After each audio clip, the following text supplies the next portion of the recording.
Hello everyone, welcome to World Watch. Iran की तरफ से रिसेंटली ये क्लेम किया जा रहा है कि फ्राइडे को जब इजरायली एयरफोर्स के 200 से ज़्यादा प्लेन्स ईरान की न्यूक्लियर फैसिलिटीज़ को अटैक कर रहे थे, जिसमें कई लोकेशंस पे ईरान की न्यूक्लियर फैसिलिटी डिस्ट्रॉय हो गई थी। ठीक उसी समय पे ईरान के S-300 एयर डिफेंस सिस्टम ने इसराइल के 2 F-35 स्टेल्थ फाइटर जेट्स को इंटरसेप्ट किया एंड इन दोनों प्लेन्स को शूट डाउन कर दिया गया।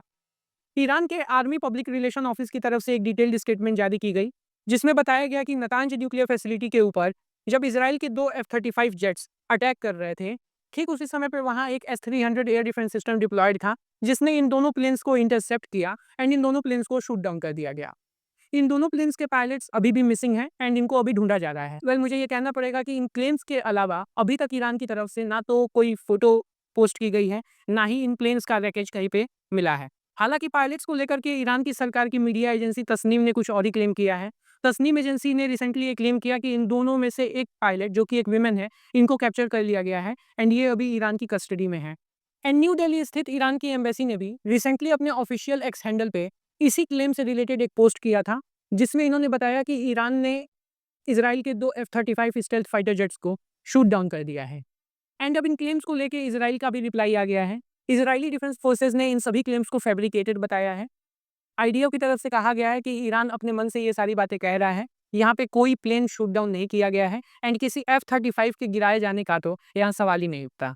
लेकिन अगर इन क्लेम्स में हल्की सी भी सच्चाई है, तो किसी F-35 को शूट डाउन करने वाला ईरान पहला देश बन जाएगा एंड ये यूएस की मिलिट्री इंडस्ट्री के लिए एक बड़ी शर्मिंदगी की बात है, क्योंकि यूएस मेड F-35 एक स्टेल्थ फाइटर जेट है एंड इसकी कैपेबिलिटी ही होती है कि ये एनिमी के रडार से डिटेक्ट हुए बिना अंदर तक जाके अपने टारगेट को अचीव करे एंड सेफली वापस लौट आए।